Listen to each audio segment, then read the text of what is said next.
Vamos ver a importância de uma vida? Quando é que uma vida começa? Quando é que a gente pode considerar que a mulher está grávida, que teve um bebê, que o homem também, né, está grávido, porque querendo ou não ele gera junto? Nós temos vários parâmetros para isso. Como aqui é um áudio de devocional, eu vou trazer o Salmo 139, versículo 16 ao 19. Ele fala assim: os teus olhos me viram a substância ainda informe. Essa tradução aqui, ela é uma tradução dos dias de hoje, né? Mas no original, era como se fosse assim, eu era uma gosma, eu era uma... Quando o óvulo e o espermatozoide se juntam, né? Então, eles estão ali fazendo mitose e meiose, ou seja, eles estão juntando, se multiplicando celularmente. Então, é assim. E no teu livro foram escritos todos os meus dias, cada um deles escritos e determinado. E aí muita gente fala assim, então meu destino está escrito, acabou, não precisa fazer nada, né? Aqui ele quer mostrar que, apesar dessa substância ainda ser informe, ser só uma gosminha, como trazendo na linguagem de hoje, ela já é uma vida. E ela já tem todo um destino mínimo traçado, ou seja, crescer, frutificar ou não, né? E aí ele fala, quando nenhum deles havia ainda, vou ler de novo. Os teus olhos me viram a substância ainda informe, e no teu livro foram escritos todos os meus dias, cada um deles escritos e determinado, quando nenhum deles havia ainda. Que preciosos para mim, ó Deus, são os teus pensamentos. É como a grande a soma dele. Como é grande a soma deles. O que ele fala aqui? Que antes de nenhum dia existir ainda, ele já começa a contar. Então, um dia de gravidez é um dia de vida daquele bebê, né? Mesmo sendo uma substância informe. E aqui nós não estamos entrando em debate se sente dor, se não sente. Não, é uma vida e ela já tem um espírito ali. Nós somos um espírito vivendo em um corpo e que temos uma alma. Então, a parte mais intrínseca, mais íntima é o espírito. Depois vem a alma e, por último, o corpo, que é o que aprisiona toda essa energia. E... escritos e determinados, e eu quero trazer um assunto hoje que é um pouco polêmico, assim, para algumas pessoas, mas é de se pensar. Eu não trago ele para você como uma regra, como uma norma, mas eu trago como uma possibilidade de pensamentos. Quando ele fala que assim, eu era uma substância informe e no teu livro foram escritos todos os meus dias, escrito determinado, sem que nenhum deles havia ainda. Não sei se vocês lembram que teve uma situação na creche que teve um assassinato, não é? Que mataram vários bebês aqui no Brasil. E aí até uma professora entrou na frente para poder dar a vida e tudo. E aí morreram alguns bebês, outros outros sobreviveram e tudo bem. E quando foi feito uma constelação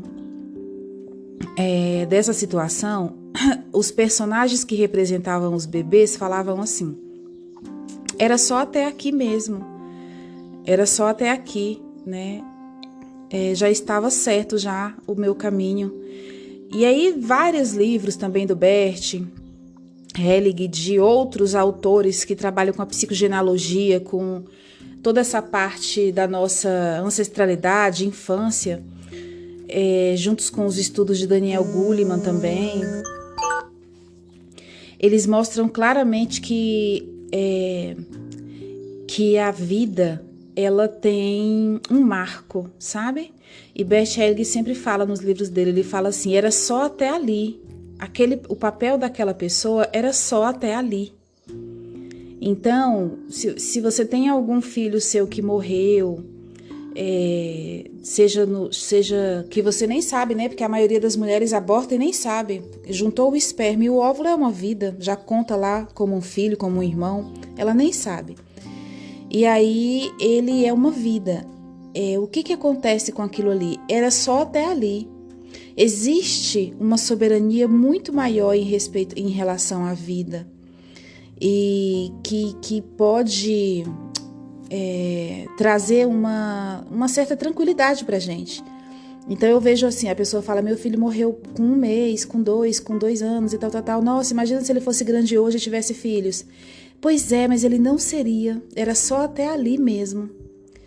Era só até aquele momento.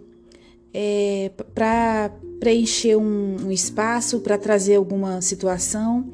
E aí era até ali, né? Esse espírito volta para Deus. Então, é muito reconfortante saber disso. Porque aí não há nada que você pudesse ter feito, sabe? Ah, não, mas é porque a pessoa caiu, estava na minha mão e eu passei por cima do carro. Se não fosse você, ia ser outro.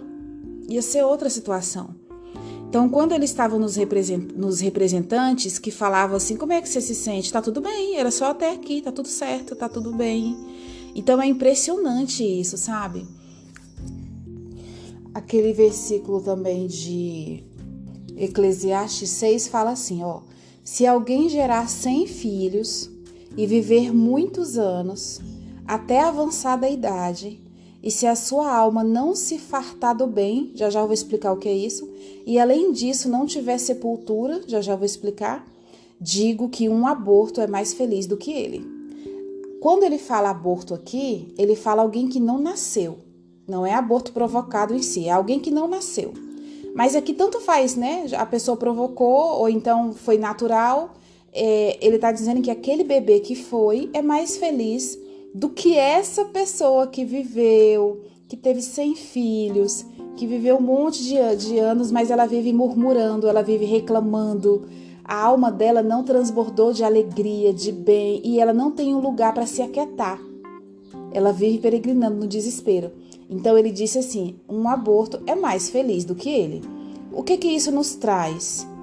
Isso nos traz que as pessoas que morreram, elas estão muito melhor, principalmente o inocente desse aqui, do que quem ficou nesse sentido. Quando ele fala aqui, ó, Eclesiastes 4:2, ele fala assim, pelo que tenho, por mais felizes os que já morreram, mais do que os que ainda vivem.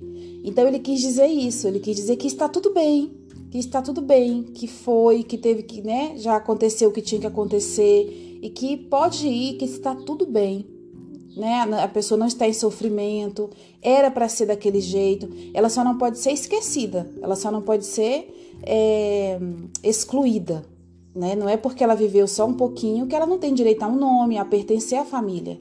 Sim, ela tem. Inclusive, a minha tia, ela é bem católica mesmo, assim, e ela, uma vez eu vi ela explicando que tinha enterrado uma caixinha de fósforo com uma cruzinha. Eu falei, o que é isso, tia? Ela disse, não, minha filha, é porque eu tive uma perca. O que é isso? Ela falou, não vingou, eu acho que eu tava grávida, e aí eu faço aqui um enterrozinho com a cruzinha para poder simbolizar. Eu achei tão bonitinho aquilo, eu falei, gente, que incrível, ou seja, pertencendo, né? Ela traz ele. Então é impressionante isso. E resumindo, o que eu quero trazer para você? Teve que ser assim. Foi assim. A pessoa só veio para cumprir aquilo. É que nem as pessoas falam assim, ai, Deus é quem escolhe as autoridades. Não, Deus permite as autoridades irem, né? Permite. De acordo com o que o povo está vibrando na frequência. É isso. Então, Deus permitiu que essa criança vivesse só até ali. A minha mãe perdeu uma filha, eu acho que tinha 5 anos, o nome dela é Cleane, minha irmã. E era só até ali. E aí, de vez em quando, ela falava assim, ai, se ela fosse viva hoje, ela teria tantos anos. Eu falei assim, ela não seria mãe viva. Ela cumpriu o que tinha de cumprir, era só até ali mesmo, tá tudo certo. É difícil entender isso, sabe? Mas eu queria trazer isso para você como pra gente explanar para outras áreas da nossa vida. Tem coisas que a gente não está entendendo por que está acontecendo. E como fala Tony Robbins, né? Aquele livro que eu estava lendo para vocês ainda um pouco, de vez em quando eu estou com tempo, eu leio nos stories no Instagram. Ele fala aqui na página 8, ele fala assim, devemos nos comprometer com o aprendizado a partir dos nossos erros, em vez de lamentá-los. Caso contrário, estaremos destinados a repetir nossos erros no futuro. Quantas vezes você não vê a pessoa repetindo o ciclo? Porque ela não acolheu aquele erro, não reconheceu e não quis mexer nisso. Quando você se sentir temporariamente por baixo, lembre-se que não existe fracassos na vida, só existe resultados. Pense no ditado: o sucesso resulta de um bom julgamento. O bom julgamento resulta de experiência e, frequentemente, a experiência resulta do mau julgamento. O que você já aprendeu com o erro do passado e pode usar para melhorar sua vida e não repetir de novo? Poxa, se você viajou para um lugar, se você foi morar com fulano, se você comprou um negócio e você vai fazer de novo a mesma coisa, não vai dar certo, não é? Então, gerar em você um questionamento, eu vou traçar outros caminhos. Eu não vou fazer a mesma coisa porque não vai dar certo. Qual é o prato a pessoa que você é não hoje, tem comido também? Tudo que você conquistou, sua casa, seus amigos, dinheiro, dívidas, essa pessoa que você é hoje, ela só conquistou até aí porque você é essa pessoa. Significa que daqui pra frente você não vai conquistar mais nada se você não se transformar, não renovar sua mente. Então, para você conquistar outras coisas, outras pessoas, você tem que dar outros passos diferente, fazer um curso, comprar um livro, evoluir, avançar e crescer. Se continuar essa mesma pessoa aí, vai ter as mesmas coisas, só vai mudando o endereço. Respira não muda nada. Profundamente. Então, se você muda, expande a sua consciência, você está apto para receber mais. Entramos em sua preciosa Espero que presença. Você não me entenda mal em algumas coisas aqui. Se você não concorda, você só pega para você o que você concorda, e entregamos. Tá bom? Vamos seguir. Todas as nossas lealdades. Compartilhe esse áudio com quem você acha que é importante. Me segue no Instagram, @CleoCosta, e vamos fazer nosso momento de oração. Que seja feito Respire profundamente. Se você sente ansiedade durante o dia, você pode fazer de manhã, de tarde e de noite. Você levanta a sua cabeça e você suga o ar pelo nariz, segura um pouquinho e solta pela boca bem devagarinho. Você faz isso por 4 a 5 vezes. Suga o ar, aí segura, conta ali até 5 e solta pela boca. Faz de manhã, de tarde e de noite. Você vai ver como você vai se sentir bem melhor. Espírito Santo, louvado seja o seu santo nome. Sim, Senhor, nós aceitamos todas as coisas como foram, sem nada questionar. Ainda que dentro de nós existe uma indignação, nós escolhemos fazer diferente hoje. Nós não podemos relatar o que está acontecendo por trás das cortinas, porque nós não estamos vendo. A gente só está enxergando o que a gente vê no palco. Mas nos bastidores acontecem muitas coisas que a gente não tem noção. Então nós dizemos hoje sim e amém para a sua vontade. E declaramos, Senhor, declaramos novas possibilidades na nossa vida, novas portas abertas, uma renovação e transformação de mente. Abençoamos a nossa família, todos os nascidos ou não nascidos pertencem, fazem parte e são do Senhor. Nós abençoamos, Senhor, nossas finanças, nossos relacionamentos com as pessoas do trabalho, da família. Que nesse dia, Senhor, ninguém fique excluído por nenhum motivo. Nós acolhemos todos pertencem. Em nome do Senhor Jesus Cristo, nós já abençoamos por a nossa família, agradecemos por ter muito dinheiro sobrando, agradecemos por termos um casamento abençoado e próspero e agradecemos por nossa saúde estar curada a cada dia. Nós cremos pela fé. Se você acredita e concorda com essa oração, você fala assim: eu concordo com a oração da Cleo, porque o versículo diz assim: o que 2 pessoas ligar na terra terá sido ligado no céu. E a gente é muito mais que 2 aqui, né? Atualmente a gente é mais de 400 pessoas no mês de outubro de 2022. Isso tende a crescer. Então é uma egrégora muito grande. Seja abençoado e até amanhã.